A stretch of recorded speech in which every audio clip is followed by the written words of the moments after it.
आज हामीले हजुरहरूलाई ग्राउन्डिङ टेक्निक सिकाउँछौँ। अ, यसमा चाहिँ हामीले के गर्छौँ भन्दा हाम्रो जुन 5 वटा सेन्स अर्गान हुन्छ, हाम्रो आँखा, अनि त्यसपछि नाक, होइन?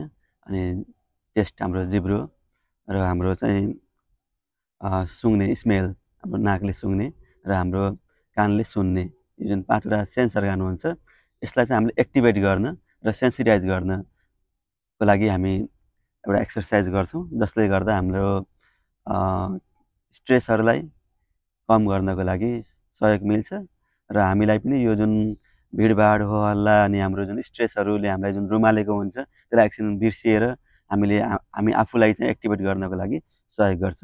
यसलाई गरौँ। यसमा गर्दाखेरि हामीले के गर्छौँ भन्दा सबभन्दा सुरुमा चाहिँ हामी वरिपरि भएको हामी कोठामा गर्दैछौँ भने कोठामा वरिपरि भएको चाहिँ 5 वटा कुरालाई हेर्छौँ। जस्तै अहिले मेरो वरिपरि चाहिँ यहाँ एउटा रुख छ, अनि यहाँ ढुङ्गा छ, होइन? यहाँ माटो छ, अनि यहाँ भर्खरै कमिला आएको छ, त्यसै यता उता मानिसहरू हिँड्नु भएको छ, त्यो चाहिँ मैले हेरेँ। र अब मैले के गर्छु भन्दा हामी यो हेरिसकेपछि अब मैले मेरो वरिपरि भएको 4 वटा कुरालाई टच गर्छु। टच गरेर त्यसलाई म फिल गर्छु। जस्तै अब यहाँ मेरो नजिकै चाहिँ यहाँ ढुङ्गा छ, मैले ढुङ्गालाई यसरी टच गर्छु, बिस्तारै टच गरेर मैले फिल गर्छु। अनि यहाँ चाहिँ रुख छ, यो रुखलाई नि मैले यसरी टच गरेर मैले एकदम मजाले फिल गर्छु। र जस्तै अब यहाँ यो छ, यसलाई मैले यसरी टच गरेर फिल गर्छु। र मैले यहाँ चाहिँ मेरो अगाडि अहिले चाहिँ माटो छ, माटोलाई मैले यसरी टच गरेर फिल गर्छु। मैले 4 वटा कुरा फिल गरेँ। अब चाहिँ हामीले आँखा बन्द गरेर गर्छौँ। आँखा बन्द गरेर गर्दाखेरि चाहिँ हामीले के गर्छौँ भन्दा अब चाहिँ हामीले 3 वटा कुरा चाहिँ भोइसहरू सुन्छौँ। म आँखा बन्द गर्छु र आँखा बन्द गरिसकेपछि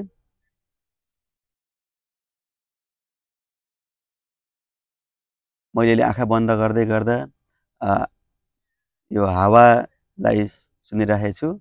अलि टाढाबाट मानिसहरू बोल्नु भएको छ, त्यसलाई पनि सुनिरहेको छु र पातहरू हल्लिरहेको सुनिरहेको छु। हजुरको सेटिङमा, हजुरले गर्ने ठाउँमा चाहिँ गर्दाखेरि विभिन्न खालको भोइस सुन्न सक्नुहुन्छ, त्यसलाई हामीले फिल गर्ने हो। अब हामीले यसपछि गर्ने भनेको हामीले 2टा कुरा। अब हामीले चाहिँ हाम्रो नोजलाई एक्टिभेट गर्छौँ, भनेको हामी आँखा बन्द गरेर गर्छौँ। यो पनि हामी कम्प्लिटली बन्द गरेको हुन्छौँ। अब त्यसपछिको आमा चाहिँ मैले हजुरलाई सिकाउन मात्रै आँखा खोलेको हो। र अब हामी आँखा बन्द गरेर चाहिँ हामीले कुनै स्मेललाई, बाहिरबाट आएको स्मेललाई चाहिँ सुँघ्छौँ, सुँघ्ने प्रयास गर्छौँ। यो गर्दै गर्दा जस्तो खालको पनि स्मेल आउन सक्छ।